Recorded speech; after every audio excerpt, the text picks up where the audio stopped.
მოგესალმებით ჩვენი საყვარელო ტელემაყურებლებო.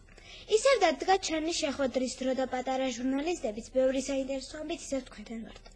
ჩვენ ყველაფერს ვაკეთებთ იმისათვის, რომ ყველა თავის მაყურებელმა დრო საინტერესო და სასიამოვნო გაატაროს.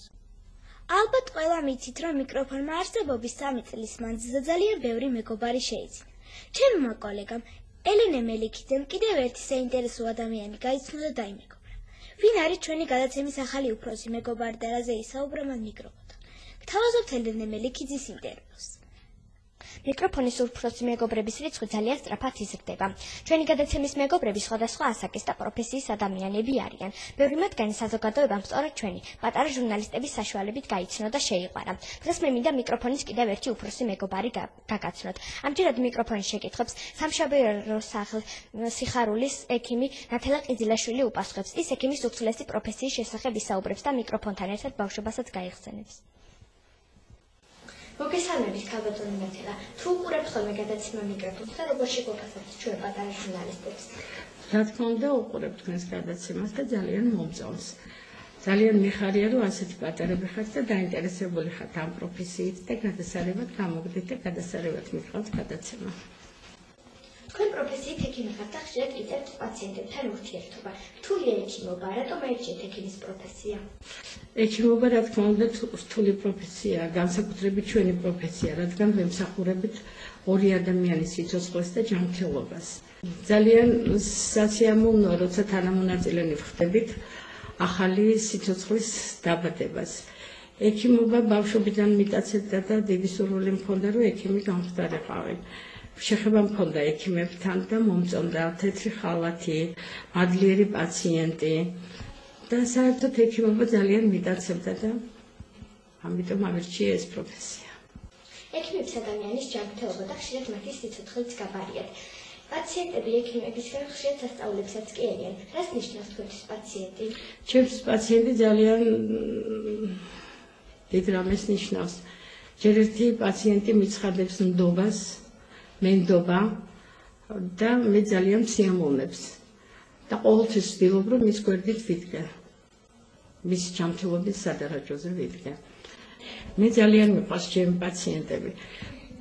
მარტო პაციენტები კი არ არიან, ისინი არიან ჩემი მეგობრები. პაციენტებთან მარტო ექიმური დამოკიდებულებით კი არა, მე მაქვს ძალიან დიდი მეგობრული დამოკიდებულება. ჩვენ ვაგრძელებთ მეგობრობას შემდგომაც.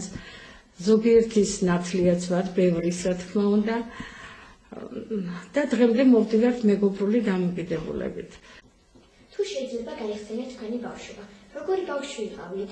რა არის ყველაზე მთავარი, რაც დღემდე გახსოვთ ბავშვობიდან? ბავშვობაში ვიყავი ცილკი და მოუსვენარი. სკოლაში 5-ზე ვსწავლობდი, წარჩინებული ვიყავი. პიონერთა სასახლეში ყველა წრეებზე დავდიოდი, სიამოვნებდა და მინდოდა და კარგადაც გამომდიოდა. ხოლოდ მიყვარდა ბიჭებთან ფეხბურთის თამაში. თქვენი აზრით ბავშვობის ოცნებები თუ ხდება? მოკლედ მოგიყვებით თქვენი ბავშვური ოცნებების შესახებ. რაზე ოცნებობდით ბავშვობაში? თუ აქ იხდათ ბავშვობის რომელიმე ოცნება? რა თქმა უნდა, როგორც ყველა ბავშვი, მეც ვოცნებობდი ხოლმე და ბავშვობის სურვილები მეტნაკლებად ამისრულდა. განსაკუთრებით ვოცნებობდი, რომ გამოსულიყავი ექიმი. ყოველთვის ამას ვოცნებობდი და შემისრულდა, რა თქმა უნდა. ჩემს გადაცემას ყველა თავის მაყურებელი ჰყავს, მაგრამ მას ძირითადად ჩემი თანატოლები უყურებენ. რა რჩევებს მისცემთ ბავშვებს? ყველა ბავშვს უსურვებ პირველ რიგში ჯანმრთელობას, აქ სწავლას, წარმატებებს ცხოვრებაში და მინდა რომ ყველა ბავშვმა თავის დედიკოს და მამიკოს თხოვოს, რომ ბევრი დაიკოები და ძამიკოები ყავდეთ და მათთვის ეს ცხოვრება ძალიან საინტერესო იქნება. თქვენ პატარა ჟურნალისტებს გისურვებთ წარმატებებს, წინსვლას და ისეთი ჟურნალისტები გამოსულიყავით, რომ მარტო კახეთმა კი არა, მთელმა მსოფლიომ გაგიცნოთ. დიდი მადლობა, რომ მიკროფონის შეკითხვებს უპასუხეთ. მიკროფონი წარმატებებს გისურვებთ თქვენს და სამშობიარო სახლის სიხარულსაც. იმედი მაქვს, რომ ჩვენი მეგობრობა მომავალშიც გაგრძელდება. ნახვამდის. კარგად იყავი ელენე, დიდი მადლობა, რომ შენც გამონახეთ, რომ მოხვედი და მეგობრდი. ამიერიდან ჩვენ ვიქნებით მეგობრები და წარმატებებს უსურვებ. გადაცემა მიკროფონს პირადად შენ.